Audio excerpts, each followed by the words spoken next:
Oh non, on voit mes cheveux. Ok. Hello tout le monde, aujourd'hui on se retrouve pour une nouvelle vidéo. J'avais envie de dire encore un hi bitch, mais vous avez vu, ça commence à partir cette intro. J'ai plus trop envie de faire des vibes en mode hi bitch. Aujourd'hui on se retrouve pour une nouvelle vidéo, on va parler, c'est tout simplement, c'est clairement une FAQ en fait. Je vous ai posé des questions sur Instagram et du coup je vais y répondre. Ça sera par rapport à ma vaginoplastie, puisque je sais que vous pouvez vous poser des questions que moi je me pose pas pendant l'opération ou quoi que ce soit. Enfin du moins je les vis et donc du coup j'oublie de répondre à ça. Et je me suis dit tiens, pourquoi pas faire une FAQ. On a eu cette idée avec ma pote et on va mettre ça en place. Et du coup je vous ai posé des questions sur mon Instagram. D'ailleurs n'hésitez pas à me rejoindre sur les réseaux sociaux. Allez, je fais ma pub. Ah oui d'ailleurs, ça c'est pour tous les gens qui à chaque fois viennent sur ma chaîne et me disent arrête de montrer tes seins, arrête de montrer tes seins, arrête de les toucher. Non mais vraiment arrête, c'est chiant, voilà, c'est bon? Ok. Entre parenthèses, je pense que les gens ils sont pas conscients des choses. Tu sais, genre j'ai attendu toute ma vie d'avoir enfin le corps que je veux, et maintenant que je me sens libre et que je me sens 100% moi-même, à 100% de ma personnalité, non pas que je l'étais pas avant, mais je veux dire je suis mieux maintenant grâce à ça, par rapport à toutes ces opérations. Forcément ça m'a donné un bien-être de ouf et je dégage cette positivité. Et le seul truc que retiennent les gens c'est elle monte ses seins. Mais vois plus loin, putain, vois plus loin. Bref, j'ai essayé de choisir les meilleurs parce qu'il y en avait beaucoup qui se répétaient. Du coup, let's go. J'ai une petite question sur mon téléphone et on va y répondre tout de suite. Alors Cobalt, on veut pas apparaître dans ma vidéo?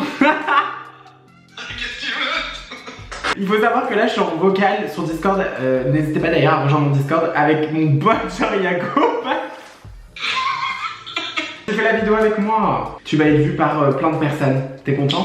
Entendu. D'ailleurs, n'hésitez pas à juger la voix de mon pote. Carrément juger la voix, putain, gentil s'il vous plaît.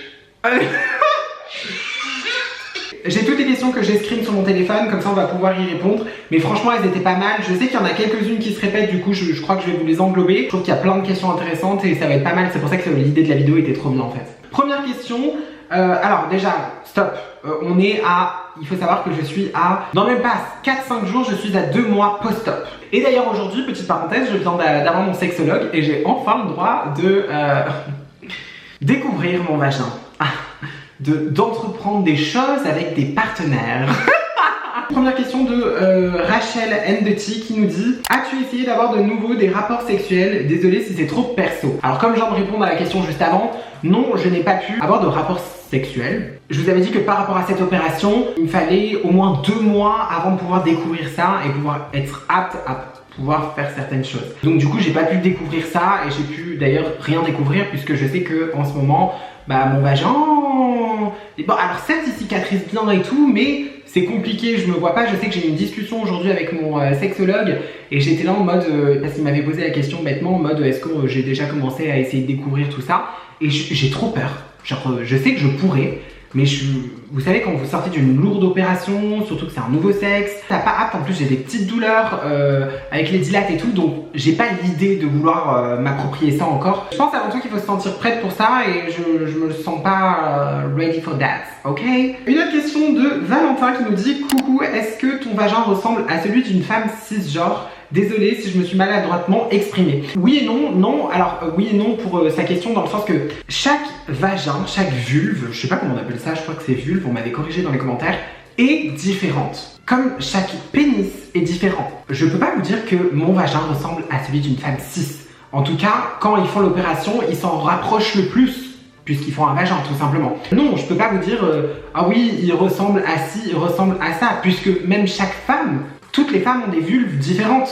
Donc à partir de là, oui, j'ai mes lèvres, oui, j'ai ma grande lèvre, oui, j'ai un clitoris, oui, j'ai tout, cavité vaginale, voilà. Donc si ça peut répondre à ta question. Une autre question de Yamo qui nous dit: est-ce que maintenant que tu as fait ça, tu te sens plus femme? Alors je dirais pas que je me sens plus femme, je me dirais que je me sens femme accomplie. Dans le sens que cette opération était très importante pour moi, c'était une finalité, on va dire entre guillemets, par rapport à ma transition. C'est-à-dire que depuis cette opération, c'est vrai que je m'assume un peu plus, j'ai un peu plus de confiance en moi, je me sens un petit peu plus épanouie en fait, tout simplement.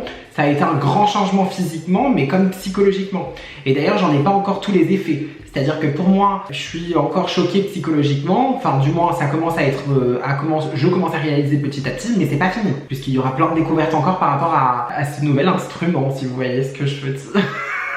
Je te dirais oui, mais c'est une question personnelle. C'est pas que je me sens plus femme, c'est juste que je me sens plus accomplie et plus femme épanouie, voilà, vraiment comme ça. Une autre question de Jeanne qui nous dit, y a-t-il un suivi sur le long terme avec ton médecin, un gynéco ou pas du tout? Oui, déjà j'ai le droit d'aller voir un gynécologue. J'ai le droit d'aller voir un gynécologue, n'importe lequel, j'ai le droit. J'ai un nichon qui sort, super. J'en parlais avec mon chirurgien et mon sexologue à l'époque quand j'étais à Limoges. Et il nous avait clairement dit que oui, j'avais le droit d'aller voir un gynéco une fois, 2 fois par an, enfin. Mais sinon, j'ai le droit de les attendre eux et de les voir une fois par an à Limoges. Franchement, je sais pas pourquoi j'ai tellement confiance avec cette équipe que je préférerais voir au moins une fois par an mon sexologue et mon chirurgien de Limoges. Je sais pas, je trouve ça plus intéressant, je veux dire, c'est eux qui m'ont fait mon vagin, quoi. Donc au bout d'un moment, ils savent tout, quoi, de A à Z.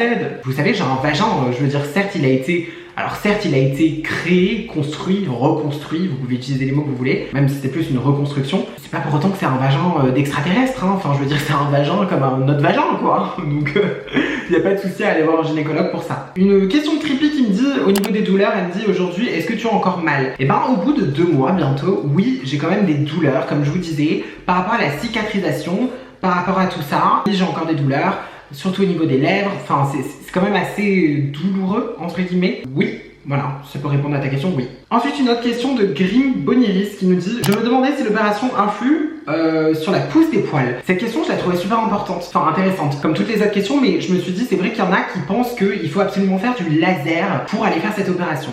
Alors il faut savoir que ça, le laser ne sert à rien, j'en avais déjà parlé dans une de mes vidéos, dans le sens que c'est pas le laser qui va faire que tu peux ou pas te faire opérer ou que ça va comme gâcher quelque chose ou autre. Non, c'est juste une question d'esthétique. Ils veulent laisser le choix aux femmes de garder ses poils ou non, de pouvoir les raser, parce qu'il faut savoir qu'une fois que tu fais le laser, c'est définitif, tu peux pas revenir en arrière. Ça n'a pas posé de soucis, moi je sais que la pousse, elle me gêne pas, enfin là je sais que ça a repoussé un petit peu depuis, mais rien n'est choquant, ça pousse là où il faut que ça pousse et ça pousse pas là où il faut que ça pousse pas. Donc voilà, ça peut répondre à ta question. Une autre question de Flo qui nous dit, respect pour ton parcours, comment ton copain réagit à ce changement? Alors, il faut savoir... Ok, j'en rigole parce que ça fait plusieurs fois, comme quoi vous êtes trop malin, vous êtes... Oh my god. Il y a plein de gens qui me posent des questions en mode, ouais, on n'entend plus parler de ton copain. Ouais, alors ton copain si, qu'est-ce qu'il en pense? T'en as même pas parlé pour ta vaginoplastie? C'est vrai, c'est vrai. Alors il faut savoir que ça a été très compliqué. J'ai pas envie de rentrer dans les détails puisque ça reste ma vie personnelle. Et vous savez très bien que je vous dis tout, mais s'il y a bien un truc où je reste assez...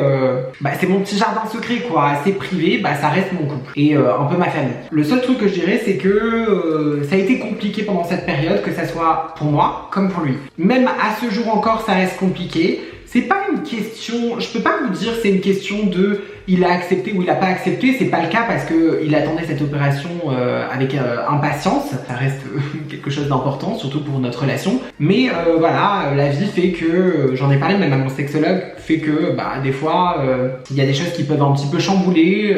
Et donc du coup tu te poses des questions, il y a une remise en question et je veux dire comme chaque couple, moi ça m'est arrivé de me remettre en question par rapport à notre couple et maintenant voilà c'est de son côté. Et voilà donc on ne sait pas ce que la vie est, comment on dit l'expression comment? On ne sait pas de quoi la vie sera faite. Qu'est-ce qu'il en a pensé? En vrai il est quand même content que je me suis fait opérer, c'est juste qu'en fait si vous voulez pendant cette période il s'est passé plein de choses qui font que ça a été compliqué et puis c'est la vie, voilà hein. Une question de Misa qui nous dit, tu ressens le changement en toi ou c'est juste artificiel? Je trouve bien intéressant de relever cette question parce que ça peut paraître con, mais il y en a qui pensent vraiment que cette opération elle est totalement artificielle et qu'on m'a mis un vagin, on m'a placé une vulve, enfin on m'a travaillé une vulve, on m'a fait un cliton, on m'a fait ci et c'est tout quoi. Non, il faut savoir que tout est fonctionnel, bien sûr que oui. C'est pas artificiel, enfin je veux dire dans le sens que tout marche, tout fonctionne, j'ai des sensations. Et voilà quoi. Je le dis parce que je sais qu'il y en a qui se posent la question. Une question de cœur de maman qui dit, comment as-tu vécu ce changement? Donc comme je le dis, alors elle est un peu différente de l'autre, mais comment je l'ai vécu? C'est hyper compliqué de répondre à ce genre de questions parce que comment je l'ai vécu? Bien, je dirais déjà très positivement. Je l'ai vécu très positivement. Ah, mes voisins s'engueulent. Donc... Eh bien désormais c'est Laura et ses voisins qui s'engueulent. Ça va? Ils sont malades ou quoi? J'ai vécu très positivement, mais ça a été compliqué. Maintenant, comment je le vis à ce jour-là, je suis très heureuse et très épanouie. c'est quand même un gros changement qu'il faut réaliser, et même là je le réalise pas encore à 100% parce qu'il y a des fois où je me fais des petites réflexions comme oh j'ai envie d'aller à la plage, ah bah non je pourrais pas aller à la plage puisque non, et tout d'un coup je me dis ah bah si je peux, mais on va dire que je l'ai vécu assez bien et ça a été très compliqué surtout au début et maintenant ça va beaucoup mieux, donc si ça peut répondre à la question. Une autre question de Alice qui nous dit acceptation de ce nouveau corps, donc ça va un petit peu avec toutes ces questions, mais est-ce que je l'accepte parce que c'est quand même une autre. Oui, sinon je serais pas là. Enfin, c'est horrible à dire, mais sinon je serais dégoûtée, je serais là en train de pleurer, je ferais pas de vidéo, enfin, ça serait la fin de ma vie. Donc oui, je l'ai accepté. Ça a mis du temps. Ça a mis du temps, l'acceptation. Puisque au tout début, tu passes dans une phase où bah, t'as ce rythme de faire les dilatations, de faire tout ça, et c'est très... voilà, t'as ce rythme, tu fais ci, tu fais ça, hop, c'est fini, on passe à autre chose. Alors que là, j'essaye quand même de me dire, d'analyser, de réfléchir, de penser, tout ça. Maintenant, j'arriverai à dire que je l'ai totalement accepté et que j'en suis très contente. Mais voilà, je pense qu'il y a des phases dans lesquelles tu passes et il ne faut pas avoir peur de ça. Vraiment, si vous passez par là, n'ayez pas peur. Vous passez par des phases. Il y aura le regret, il y aura l'acceptation, il y aura ci, il y aura ça. Ça se fait petit à petit. Voilà, en tout cas pour moi, ça s'est bien passé. Une question de Ella qui nous dit est-ce que si c'était à refaire, tu le referais sans hésiter, même si c'était très dur? Pourquoi j'ai gardé cette question? Parce qu'au final, elle ressemble un petit peu aux autres questions. Mais pourquoi j'ai gardé cette question? Parce qu'en fait, c'était ma mère, un jour, qui, à l'hôpital, à Limoges, donc ça me rappelle un petit peu des souvenirs, à l'hôpital de Limoges, m'avait dit, au bout de 4 jours d'opération où je souffrais beaucoup, où j'ai même vécu une mini-dépression, elle m'avait posé la question, si c'était à refaire, est-ce que tu le referais? Je lui avais répondu clairement que non. Un non catégorique. Parce que je souffrais trop à l'époque. Alors que là, clairement, si c'était à refaire, bien sûr que je le referais. Clairement, oui. C'est à refaire parce que, enfin je le referai parce que c'est là que je me rends compte que c'était tellement important dans ma vie et que c'était vraiment, il y avait une dysphorie génitale, c'est-à-dire que je m'étais fait une réflexion au bout d'un moment genre j'ai mon vagin et au bout d'un moment j'ai réalisé, j'étais là en mode ah mais oui mais putain j'ai un vagin mais pour moi c'était normal, j'avais déjà un vagin. Vous voyez ce que je veux dire? Genre vraiment dans ma tête je me suis dit, enfin je sais pas comment vous expliquer, c'est ultra personnel mais j'avais déjà cette sensation qu'en fait le vagin je l'avais depuis tout le temps en fait. C'est juste que je regardais pas mais je l'avais depuis tout le temps, entre guillemets. Donc voilà. Ensuite, une question de Humpty qui me dit est-ce que tu considères ta vaginoplastie comme la fin de ta transition? Alors je sais qu'il y en a plein qui seront pas d'accord. Alors il faut savoir que commencez pas à vous exciter parce que je vois déjà toute la communauté là me jeter dessus, me jeter des trucs à la gueule en mode ouais c'est cette opération, ça veut pas dire que tu finis ta transition. Et ben moi je vais répondre, d'accord, parce que c'est moi, ok. Et oui, cette opération je pourrais dire que c'est une finalité à ma transition. Alors certes, je suis d'accord avec vous, une transition on la finit jamais entre guillemets. Mais ça reste une finalité de transition pour moi, personnellement. En tout cas, c'était une finalité, peut-être au niveau des opérations, mais même, non, même en vrai, ouais, pour moi c'est une finalité, clairement. J'ai pas d'autre mot à dire, c'est ce que je ressens en tout cas. Alors, une autre question qui est un peu plus directe, mais je vois très bien ce qu'elle a voulu dire. Est-ce que tu peux mouiller? La question est très directe. Oui, c'est fonctionnel, bien sûr. Oui, je vais pouvoir mouiller. Alors, il faut savoir pas des litres, hein, calmons-nous. Hein. Et puis, de toute façon, comme les femmes cis, hein, il faut arrêter. Hein, pas toutes, hein, j'ai envie de vous dire. Pendant tout rapport, mieux vaut utiliser des lubrifiants, ça coûte rien et c'est même mieux. Donc, voilà. Une autre question de Nono qui nous dit est-ce que tu peux ressentir du plaisir sexuel ou des orgasmes? PS, j'adore ce que tu fais. Déjà, merci beaucoup. Et est-ce que... Oui, bien sûr, il y a, je peux avoir des orgasmes, bien sûr que oui, ça marche, c'est fonctionnel. Il y a des sensations, il y a du plaisir. Et tout ça, ça se réveille petit à petit, les nerfs qui commencent à se réveiller. Donc bien sûr que oui, et oui, je peux avoir des orgasmes. Alors je sais plus comment on les appelle, clitoridien, un orgasme clitoridien et vaginal. Je sais plus comment ça se dit, mais voilà. Même si il y en a qui disent que le vaginal, ça n'existe pas vraiment, blablabla. Oh bref, de toute façon, on va pas rentrer dans les détails, mais oui, je peux. Une question de Fancy qui nous dit alors, salut, les dilatations que tu as évoquées récemment sont à faire toute la vie, PS, j'adore. Merci, déjà, il y a plein de love, je vous aime, sachez-le. Oui. Alors, non et oui. Le sexologue me préconise de faire ces dilatations à peu près toute sa vie. Parce que ça dépend de la partenaire, du partenaire. Par exemple, je vais vous dire un truc tout con. Là, si je reste avec mon copain toute ma vie, alors oui, ça va pas poser problème d'arrêter les dilatations au bout d'un an. Les dilatations que j'ai à faire, c'est pendant un an. Et après, normalement, tu fais ça une fois par semaine ou... tu te fais plus chier, hein. Les dilatations, c'est plus... Tu le maintiens pendant 10 minutes, c'est limite un aller-retour et c'est terminé, hein. Donc les dilatations, même si tu dois les faire un an après, elles sont pas si compliquées que ça, c'est pas aussi contraignant que les premières. C'est-à-dire de faire les dilatations des fois de temps en temps. Même si, je sais pas si je vous l'avais dit, mais un rapport, donc une pénétration, hein, rentrons dans le terme, compte comme une dilatation. Donc au final, t'as plus besoin d'en faire. Mieux vaut maintenir des fois parce que, alors c'est ça que je voulais vous dire, malheureusement le vagin peut comme se former, alors c'est très bizarre à dire, peut se former au sexe de votre copain, de votre partenaire si vous le faites très souvent avec lui et c'est tout le temps. Et donc du coup ça voudrait dire que si vous le faites avec une autre personne au dedans parce que malheureusement vous n'êtes plus avec cette personne, et bah ça peut vous poser problème. En tout cas c'est ce que m'a dit mon sexologue, donc je donne les infos, c'est gratuit. Une autre question de Mathéo qui nous dit, tu as encore des points, si oui sont-ils résorbables? Ça me fait peur les soins. Je sais jamais si on dit résorbable ou résorbable. Mais du coup, vu que tu as dit résorbable, on va rester sur résorbable. Oui, ils le sont déjà. Et moi, ils sont... Non, bah, je crois que non, j'en ai plus. Hein. J'ai regardé, c'était au niveau des grandes lèvres. J'avais 2 grandes cicatrices. Enfin, maintenant, c'est 2 grandes cicatrices et j'avais des points et ils se sont tous barrés. Une autre question de Mew qui me dit, as-tu pu décider de la forme générale de tes organes externes, petites et grandes lèvres, clitoris et tout? Alors non, absolument pas.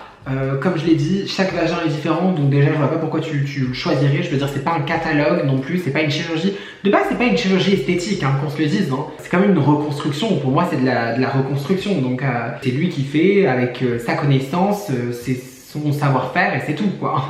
Tu choisis pas. Bon, voilà, je crois que c'est à peu près tout. On a quand même répondu à plus de 14 questions. Je trouve que c'était pas mal. J'ai essayé de répondre au plus, après c'était beaucoup des questions qui se répétaient. De toute façon j'ai essayé de répondre aux questions et après comme tourner autour de la question pour pouvoir vous donner le plus d'informations.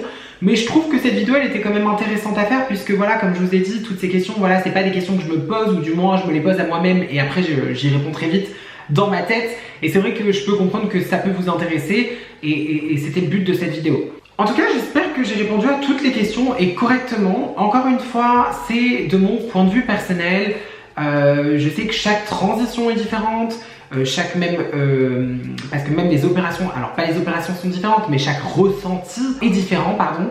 Donc c'est compliqué, moi je vais vous dire ça, une autre va vous dire ça, et une autre va vous dire une autre chose. Essayez d'être la plus honnête possible, vous savez très bien que je suis transparente, parce que j'ai vu que dans ma dernière vidéo, vous avez tous dit ouais, t'es ultra transparente, t'es ultra si. Bah ouais, en même temps, je vis les choses, j'ai toujours été très vrai avec vous.